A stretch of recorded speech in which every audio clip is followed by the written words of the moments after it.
Hi, this is Dr. Carl Goldkamp. If you're interested in learning about the ketogenic diet like I was, to save my own life, then this is probably the podcast for you. 8 years ago, I knew nothing about it. 6 years ago, it saved my life. 3 years ago, I started researching and talking with some of the authorities in the field and attending medical conferences about this to understand why and how keto so dramatically changed my and my wife's Judy's lives. The purpose of this podcast is to share our journey of discoveries with you in understanding how keto is so effective in improving so many different conditions, from obesity, epilepsy, diabetes, infertility, MS, Alzheimer's, heart disease, to name a few. So take a step away from all the hype you've probably heard and roll up your sleeves with me and join me weekly to explore this living miracle that anyone can access. We'll talk science, we'll talk food. We'll explore its history and evolution to today, which is that the sheer wonder of the ketogenic way of eating has changed untold number of lives, unlike anything before it. And in case I forget to mention it, please join our Facebook group, Keto Naturopath. Hi, this is Dr. Goldkamp, and welcome back to another episode of the Keto Naturopath. We've been doing this for a while. We've been meeting weekly for a while, a number of years. And yet the story still goes on. There's always some little nuance to talk about. And today, where my head is at, what I'm deeply involved in researching is trying not to let purines ruin your life. What the heck is a purine? Sounds like the beginning of the Purina dog chow commercial. I'm sure the words are related. So what a purine is something to be feared if you have very high elevated uric acid and if you have episodes of gout, which is pretty much to say the same thing. And we've talked about that on past podcasts. So I had to go deeper because I just thought that I had a pretty superficial understanding of purines and the causes of elevated uric acid and all the things that have to do with gout, which are pretty much the same thing. I'm not going to go into dementia and everything else, but the core, when we talk about, the things that raise uric acid, and the list starts off as purines, then it's fructose, which primarily means high fructose corn syrup and everything else, so the energy drinks and the juices and all the processed foods, and the third thing is alcohol. And of the alcohol, the story goes, is primarily beer because they have purines and they have alcohol. And then it's spirits just for the intensity of the alcohol. And then wine is the least offending. And I would then give you a PS saying probably something like a completely fermented wine like dry farm wines would be even less innocuous. I've read a number of research articles that actually say wine's not a thing. I can't believe wine is not a thing. It has alcohol in it, and some wines are pretty bad, and you don't know all the stuff that's in them. So I would say it's still on the list. We'll just call it the least offending. So that's how uric acid tends to rise, right? That's the story. But that's only a dietary story. That's assuming that you have created elevated uric acid, or you wanting to know about uric acid, by things that go into your mouth in terms of food and drink and so on. So that's the end of the story. You know, all the foods that you have to stop your high fruit corn syrup, all that, please get rid of it. You should have done that 4 years ago before I started this podcast. In terms of alcohol, it's always been something that you're either anti or for, and hopefully some people have some degree of discretion, and that's how it is. You find, I meet people all the time, especially through our groups that we do and through coaching, that, you know, they've turned a new leaf, so to say, and they wanted just to stop alcohol. It's been this sort of niggling little addiction that they had, and they wanted to be done with it. And that's fine. They got all my support. I think that's great, because whether it's coffee or tea or alcohol or something else, and you find it's an addiction and you've muscled up the discipline to stop that, kudos. That's a big deal. That takes a lot of inner work to do that. But in terms of this, I would paint the middle road and saying, you know, if you don't need it, don't have it. If you like it, okay. However, it is a component. So there's 3 components. So it is a component. Now, my interest in coming to this is not just looking for another little academic topic that I can chase down. It's about 3 years ago when we first moved to North Carolina, which is now, I think, 3+ years ago. And we were renting a house in New Bern, North Carolina. And it was an old house and so on. And within a couple months, I had spent a couple days up at Duke seeing patients with Dr. Westman. But the second time I went there, it was to see returning patients. And it was a very busy day. And he was very sick. He had a very bad cold. And clearly he probably thought maybe he should cancel the day. If you're sick, don't get other people sick. But I picked up what he had. And when I came home the day after, I came down with a bad cold, which actually grew into strep throat, a very bad strep throat, which I don't think I've had a bad strep throat since high school. So 40 years ago or so. So it went on, and eventually went to a walk-in to the local hospital here. And there's plenty of people who had colds at that point. And it was fairly late at night. So I went in and I was, examined. They looked at my throat and they said, yep, here, take your antibiotics. Boom. And so that was great. I started to resolve pretty quickly. But within 3 or 4 days, when I woke up the following morning, I couldn't support myself on my left foot. It sort of collapsed from under me. It wasn't a muscle thing. It was so painful. I've never had that before. So by all intents and purposes, that would have been considered gout. That would be in a gout attack. It was one little joint. Never had it. No family history of gout. Nobody else in our family of any generation has had gout that I know of.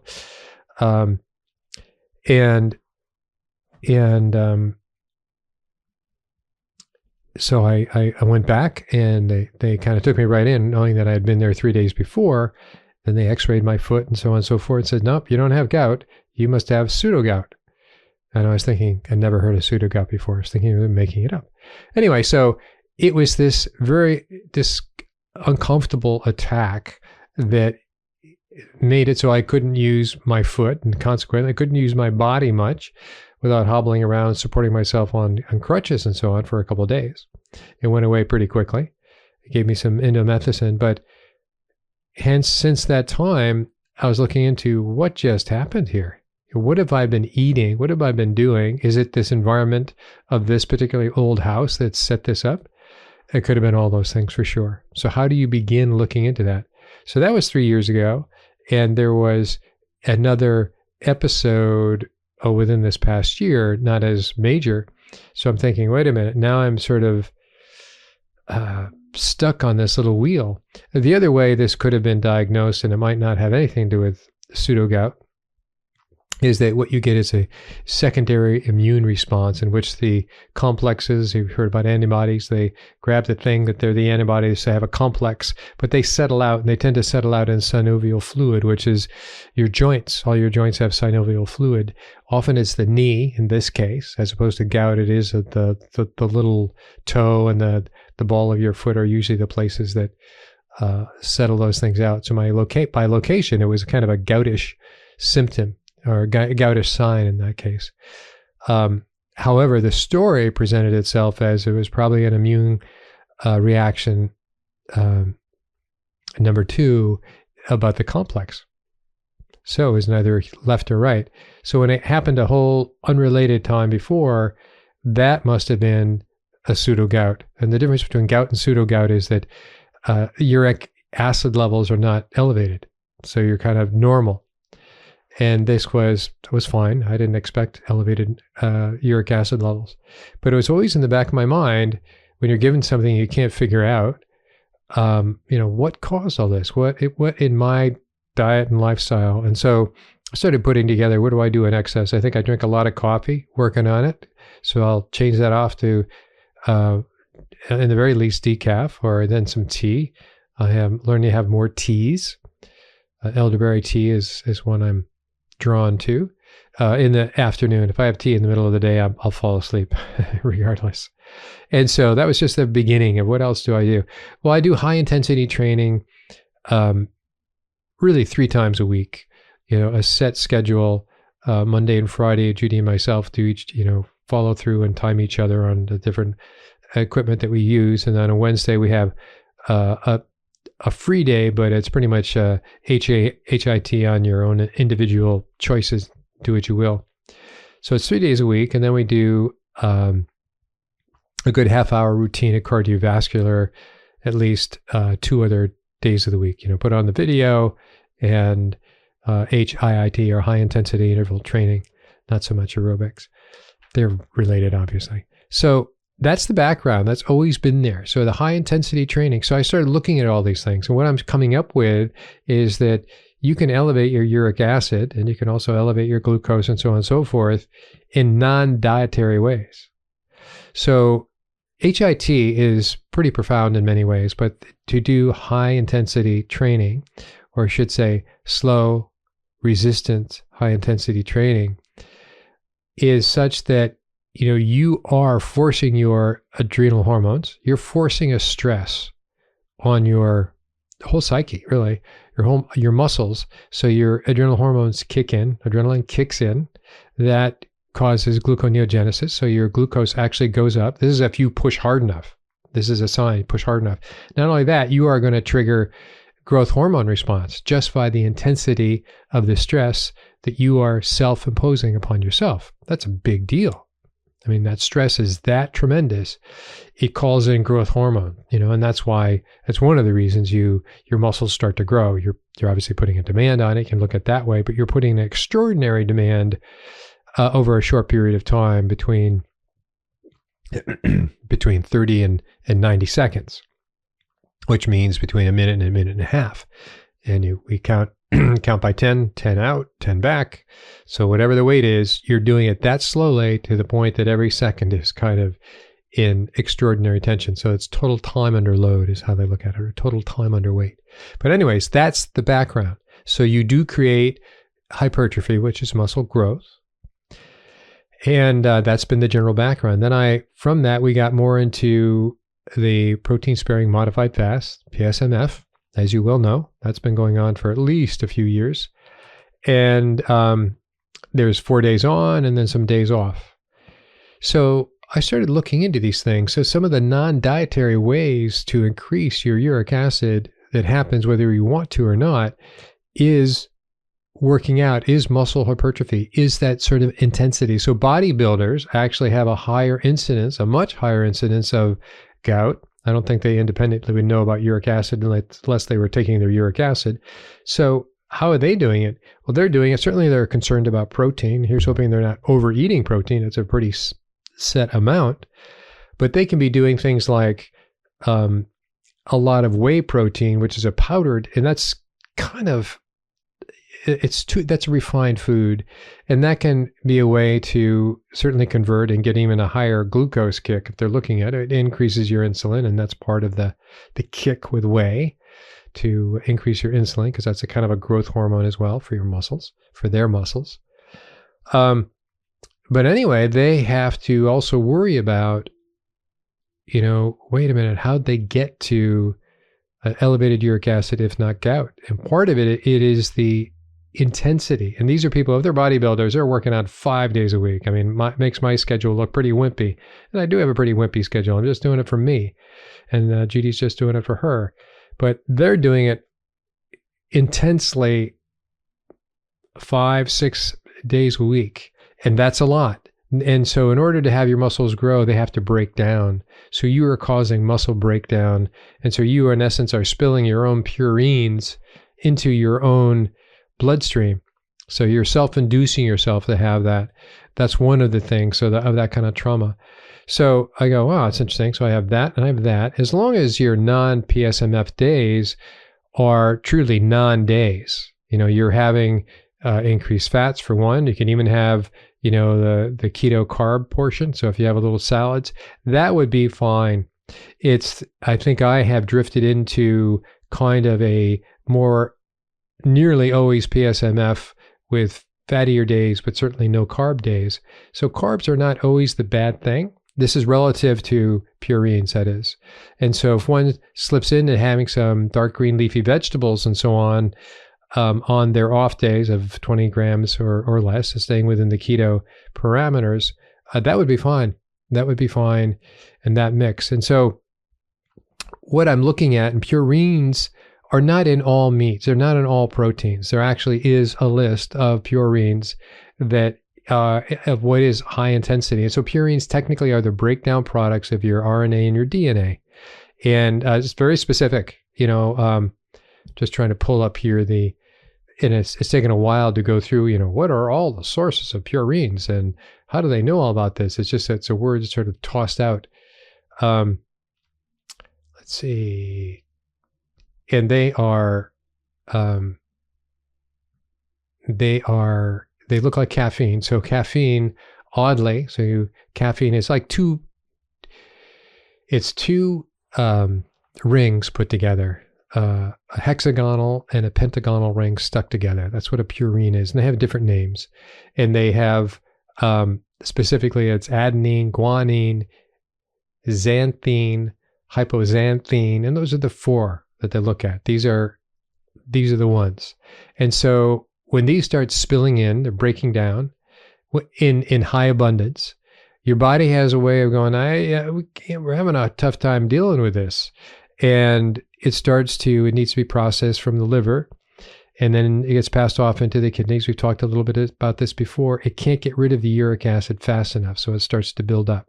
So let me just stop there. So you know that it's a breakdown, very specific, of the various forms of these two little rings tied together. If caffeine looks like that, and in chocolate you have a thing called theobromine. It looks like that, with a slight variation, of course. It ends up that the caffeine is moderately good. The theobromine seems to be very good against in helping you keep your uric acid down, so you can have all the good chocolate you want, as long as it doesn't have sugar and other additives in it, right? So you go for the dark chocolate, make that work for you. But so around these factors, you have to look at some sort of macro non-dietary. So if you are more dehydrated on a regular basis, so if you're a gym rat, let's say, back to the bodybuilders, that they will be, if they're not drinking water, so we walk around, always drink water. You want water. If you start stressing yourself off to that extent, you're going to want to drink water. But if they're not, they're going to dehydrate, and that concentrates uric acid. Uric acid goes through the kidneys, and the kidneys can only do so much. They have a choice of zooming up the uric acid. They could even make a kidney stone of urate. That would be and couple it with oxalate, or anyways, your likelihood of kidney stones goes up, both with dehydration and elevated uric acid. So what are you going to do about this? Well, take care of be more hydrated. That's one thing. In terms of what are elevated foods of purines, well, there's been a number of studies. And so when you go down through all of livestock, it ends up being, the word they use is organ meat, or offal, as an OFFAL. And why are they more concentrated? Why is liver more is an organ meat? Why is liver more concentrated in purines than muscle? Well, when you think about the function of the organ, and a liver is really concentrated with a lot of cells, and they have a lot of metabolic work to do, but it is very concentrated. Your heart is also very concentrated, and your kidneys very concentrated. These are the edge of your technology, if you will, in your body. Your brain is that way too, and other organs. But when you think about the liver, it makes perfect sense. They're very concentrated. So when you look down, it's a long list of livestock, and I was looking at of one of the studies, and it actually tabulates each of those purines I just told you about, the adenine, how much adenine's in each one, and guanine, and hypoxanthine, xanthine, and then it totals it up, and it actually gives sort of what they call a heat map of what are the highest. And I'm kind of surprised, but I kind of knew this. So the highest of all livestock, meaning if you're lamb, your beef, anything that walks around that you would eat, calling it protein, not fish, the highest would be pork liver. And after that goes to beef liver. And even that, they could subdivide it by calling it calf's liver, which probably would be worse than beef liver. And after that, it falls down quite a bit. So those two are neck and neck. And so this total purine number they give it is almost 300 for pork liver. It's 220, so it's considerably less for beef liver. And I'm sure it might be calf's liver, probably be pretty close to pork's liver. And then after that, you go to beef large intestine. Well, that's 88, but it's still not low. Beef kidney is nearly 200 as well. Beef heart is nearly 200 as well. So now you look on to, all right, what about poultry? And guess what? Poultry, cute little geese and ducks and chickens, they are even higher. So a goose liver, or I said the pork liver is around 300. The goose liver is almost around 400. The duck liver is almost around 400. The chicken liver is around 300. And so you go, wow, notice it's liver. And so let me compare that to chicken leg. Chicken leg's like 122 versus chicken liver is over 300. And this is for the same amount. So assume the weight is the same amount. So the number is just sort of somewhat arbitrary, but it's for apples to apples in terms of the amount. Now, processed meat products, such as prosciutto and salami, were the highest relative to what? Bacon wasn't that high. Those are the only two that are that high. Then you go into, let's say, dairy and eggs. So we have, what are the highest you would guess? Grated cheese. That's kind of a general. And it's still pretty low. Relatively speaking, it's the highest of all of those things, but it's very low at 12 and 13.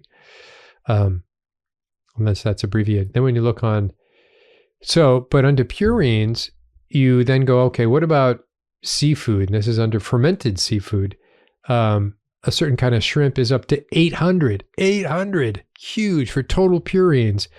Second to that, which is about 600, is cod, milt, whatever that is.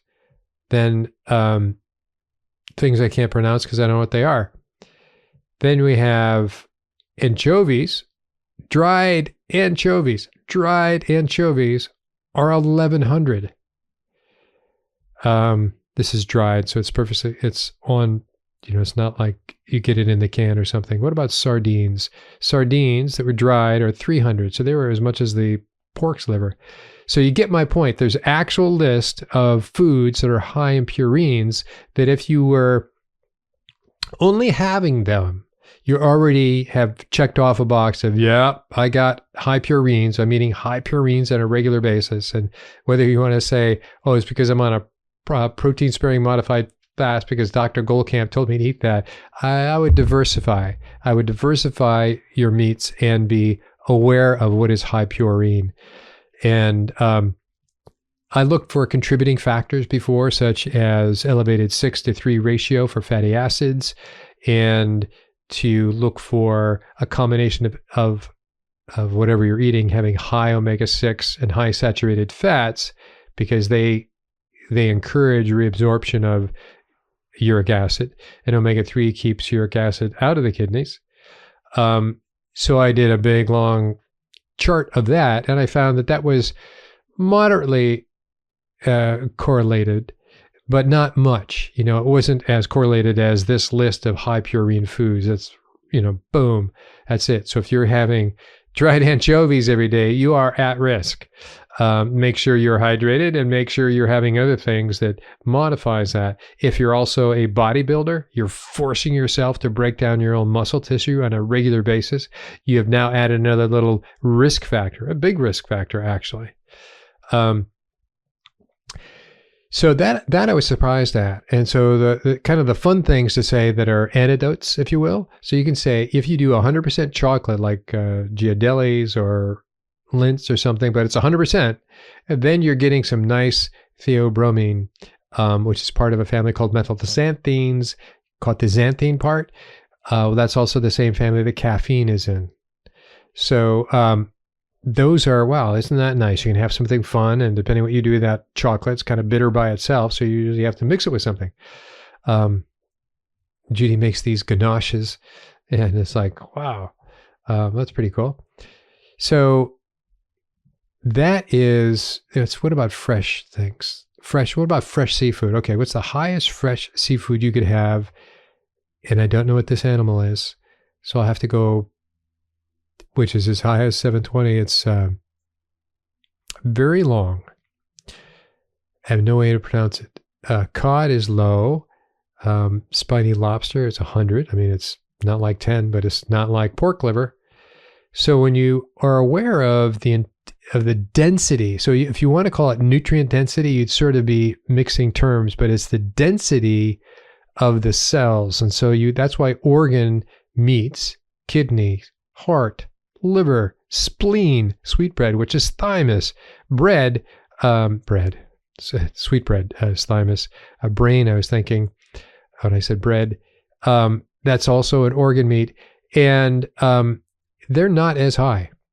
So it's very specific foods. You can go on and on. On another list, there was a medical practice that actually put together their list, and they said highest in purines, 400 milligrams of uric acid per 100 grams of this thing you're eating. And they put at the top of the list sardines. So that's interesting. So one is total purines in the food itself, and the other is how it affects your uric acid, and you can learn from that. But it has sardines, calf's liver, ox liver, ox spleen, pig's heart, pig's liver. And so this liver is not in 100% agreement, but certainly has a correlation in terms of what they say are the highest. So in their highest, they even have pig's lung. I don't know if you've ever had that. Pig spleen, sheep spleen, sprat, which is oysters, smoked oysters, baby oysters, theobromine, which was what I've just told you about. So that is a factor that I've had become much more aware of, that it is an empirical list. It's not like, well, maybe it's high in purines and maybe it's not. No, there are certain things that are very high in purines. And some of them, especially when you get into Oriental, let me tell you about certain gravies and sauces are outstandingly high. Yeah, I'll leave it at that. I mean, it's fun to look through, but and in terms of the poultry, I said the duck's liver and the goose liver. So when you think of goose liver, you probably think of a thing called foie gras. So now I'm going to go to something I put together, which I hope wasn't a complete waste of time. Is what I did is I measured omega-6, 3 saturated fats, the ratio of 6:3, of course, and the ratio of omega-6 plus saturated fats compared to omega-3. For the reasons I've told you before, because omega-6 and saturated fats tend to bring in uric acid once it's been expelled by the kidney, reabsorbs it, whereas omega-3 does not. What I found in putting together, most everything came from Chronometer, but I took some from Dr. Artemis Sinopoulos's. She gave me, or one of her talks she gave recently in the last month or so, is that the omega-6/3 ratio for pork chops was nearly 30. That's huge. And then the omega-6/3 ratio for chicken breasts, skinless chicken breast, was about 17. That's huge. Store-bought, and this now comes from Chronometer, store-bought egg yolks have a 6/3 ratio. So if it's a high number, it's all about omega-6. Is 17, and that comes from about 7 of omega-6, 0.4 of omega-3, and 15 of saturated fats. So I'm not against saturated fats, but I thought if I added them together, what would I get? So when I do that 6 plus saturated fats over omega-3, I come to 56. And when I look at beef sweetbread, which is thymus, that was very high. When I look at goose liver, foie gras, that was the highest of anything. It was 128. So by my list, there's a kind of a correlation. So when we think of purines, that is a separate thing. I would also think of the 6:3 ratio, and you can kind of intuit it. You go, what was this? The goose liver, they are fed grains to make their liver bad. And that's why it's so outstandingly huge. They're fed corn and soy, just like cattle, to make their livers become fatty livers. And because that's what they're being farmed for. Beef's liver was 34, but you already knew that. That was just on that ratio. So that was a factor, but it wasn't the only thing. And I went through and looked at oysters, clams, mussels, and cod, haddock, and everything else, and I don't see anything that grabs my eye. So even anchovies, in terms of the omega-6, 3, and then the 6 plus saturated fats, none of these really are anything. In fact, they're very low. There was just a few that I mentioned, the store-bought eggs. So the store-bought eggs are 56, or at a ratio of 17. Whereas if you buy pastured free-range eggs, so we live in Eastern Carolina, and they sell a lot of chicks here. It's usually in March, and you think it's about Easter, but it's not. That's when they all buy their chicks, and so all these kind of farm stores have all their chicks in there to sell, and you kind of want to go buy one, but you can't. We can't here. We have what are you going to do with it? I got 3 cats. But what I noticed in the store, because it has a lot of things I've never had to buy before, is they have a meal for your own hen pen, for your own chicken pen. And so what would you feed them? And what it was like half of it was mealworms. Then they had other bugs put in, and then they had other, grasses and so on. So it was basically the meal of what a free-ranged chicken would get. And so you realize there were no soy seeds. There was no corn seeds. It was the real deal. So it was pretty high protein, just like Dr. Sinopoulos would talk about in Crete. They had a 1-to-1 ratio. And so when you look at it, you can have a 1-to-1 ratio, which is hugely different than your store-bought eggs that are factory raised. So I hope that's an incentive. It's an incentive for me anyway. When I start looking at these numbers, so the difference is just on the omega-6, 3 ratio for store-bought eggs, 17, as opposed to 1 for pastured free-range eggs. Oh, that's huge. And that would change your life. And the 2 things that I say that are most nutrient-dense foods you could have are eggs, specifically, not even specifically chicken eggs. They could be duck eggs, they could be goose eggs, but it's eggs are the best you could have, especially for choline. And I'm speaking egg yolks, by the way. And then the other is liver. So liver in moderation, because liver now that we go, well, it's high in purines, and it's really high in vitamin A, especially if it's calves, but it's also really good in nutrition. So you have that, you really got to scale that down and make sure that you're having some of that. If you did it once a week, you're probably fine. But so when I list these foods, it's not no never. It means you have to, it's the dose that makes the toxicity. Keep that in mind. It's the dose that makes the toxicity, not the substance in terms of food. So you have to have less of that food and more of others. So feel free to have 4 or 8 eggs a day. And some of you go, oh, I can't possibly do that. Can't possibly do that. Well, you have to be creative and you have to learn what are the different ways to use it. And that is what people ate about 100 years ago, because that was the easiest thing to have was your own chickens and your own eggs, and you're off and away. And after that, you just needed to find another source of protein, usually muscle meat, and that would be one of your, you'd have a cow or 2 or whatever. So is that straightforward? So I wanted to share that with you. And so, the remedies for getting your uric acid low, they come up all the time, both posted on videos and even gotten some back on podcasts as well, is like, well, just give them all baking soda. Just give them all baking soda. Now, the theory, and it actually does work, but there's a downside to that. And I'm not saying no, I'm saying don't live on baking soda. Okay? So the idea was you hear people ignorantly saying, oh, you have to alkalize your blood. You have to make it more basic, which is the opposite of being acidic. Well, you can't do that, and that's unmeasurable, and there's no data ever anywhere that says you can make your blood more acidic or more alkaline. It doesn't exist. However, you can make your urine much more alkaline, more basic, and you have pH paper, right? Your litmus paper can show you how alkaline or how acidic your urine is. And so that is doable. So by urine alone, and that's what some people say, well, alkalize your urine because then you're alkalizing your blood. Well, there's no data. So that's where the thinking comes from, and there's a logic there, but there's nothing they can point to that says, see?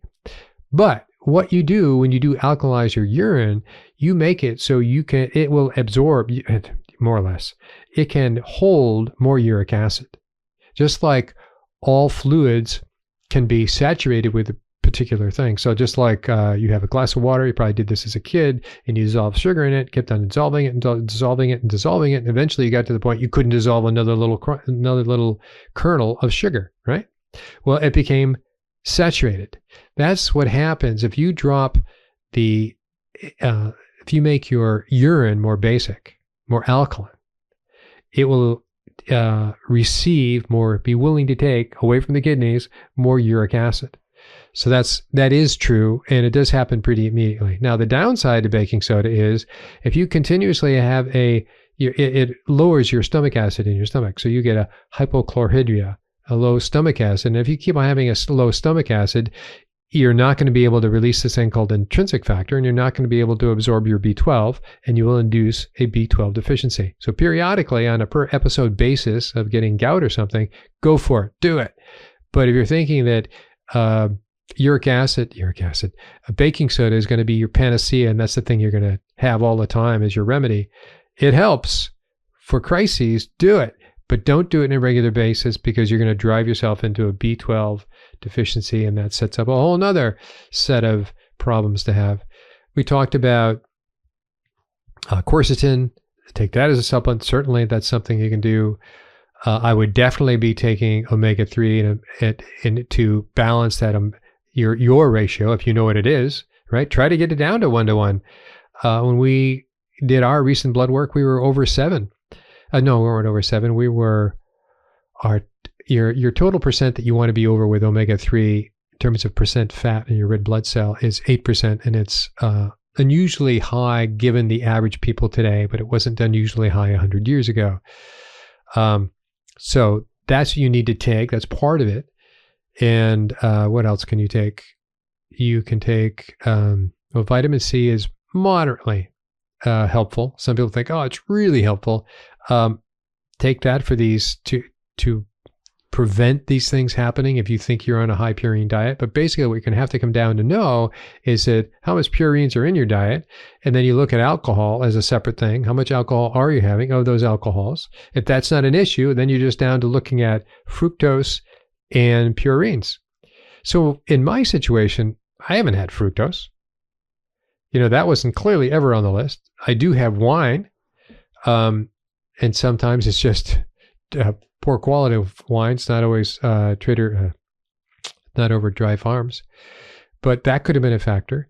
But I have a feeling my coffee consumption was high enough, and coffee is generally good, in its non-caffeinated way, and so they're polyphenols.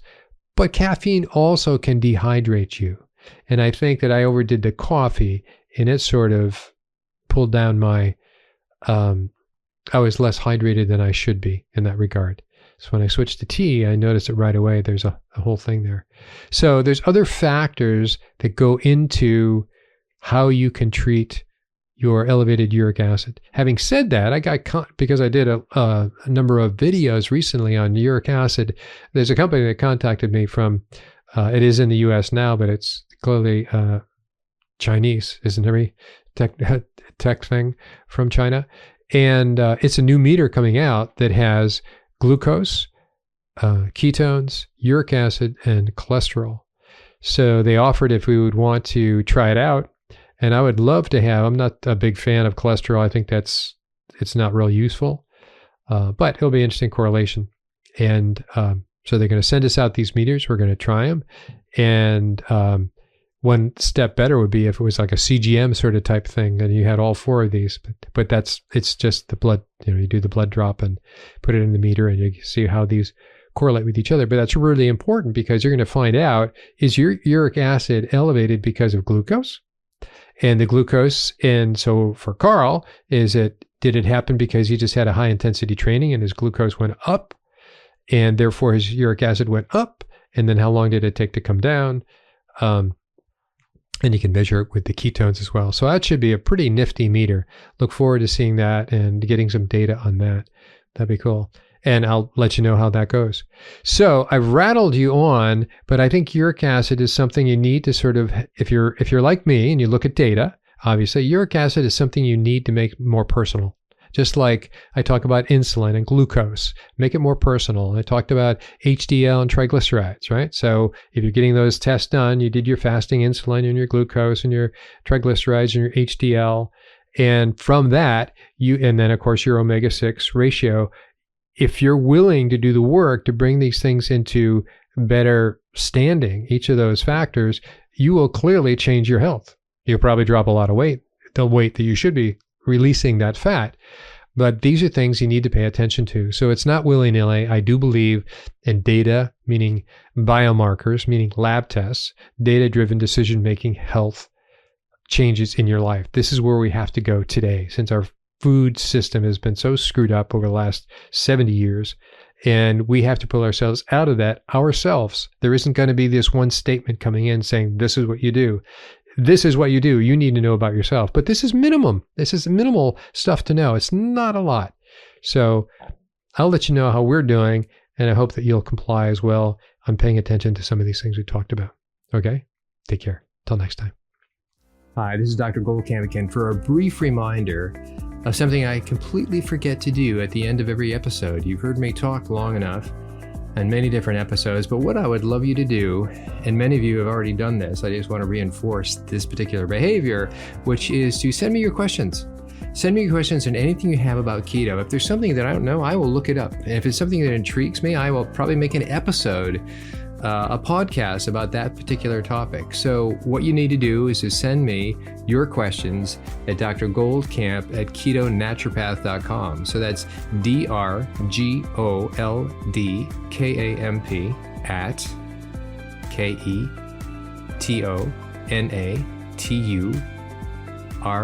KETONATUROPATH.com. Dr. Goldkamp@ketonaturopath.com. Feel free to join our Facebook group, which is also ketonaturopath.com. That's been growing lately. You also have to answer a questionnaire should you choose to join. And I don't ask for your email. I ask that you follow our terms. I try to avoid advertising and the obvious interruptions of just a good Facebook group. So hope to see you at one place or other. Please send me your questions, and look forward to talking to you and getting to know you. Take care.